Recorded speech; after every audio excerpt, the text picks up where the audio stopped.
One swipe lang mga Marikoy, nakita nyo yon? Maniniwala ba kayo mga Marikoy? Itong ginagamit kong lipstick mga Marikoy ay lip tint? Yes mga Marikoy, lip tint lang yan. Hindi ito kagaya mga Marikoy ng tipikan na lip tint na pag pinahid ninyo ay namumuo sa gitna lang mga Marikoy. Itong mga Marikoy, nakita nyo naman, isang guhit lang mga Marikoy, plakado na ang nguso ng inyong kumare. Ito mga Marikoy ay lip tint ng Baypre. Ayan mga Marikoy, ganyan lang yung kaliit mga Marikoy, 5 ml ang laman, pero napakatipid ditong gamitin.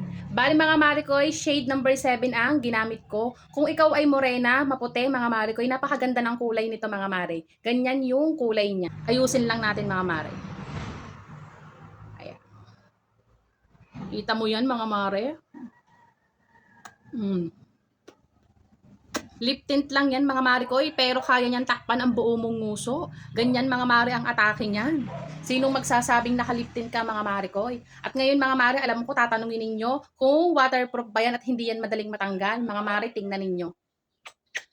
Transfer proof mga Marikoy. Ganyan yan mga Marikoy. Oras kumapit na yan mga Marikoy sa nguso ninyo, wala na yung bitawan mga Mari. May hawak akong baby wipes mga Mari, tingnan natin kung madali bang matanggal ang kanyang kulay. Kita mo yan mga Mare? Hindi yan basta-basta mga Marikoy, natatanggal. May matanggal man yan mga Marikoy, pero dyan na yan mga Marikoy, kahit uminom at kumain ka ng marami, dyan na yan mga Marikoy maghapon. Kita mo yan?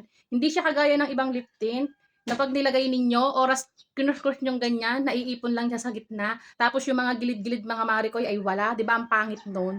Ito mga Marikoy, ayan, ganyan yan. Ganyan siya, kaganda. Ayan, tama na mga Marikoy, baka maubos na yung balat ng nguso ko.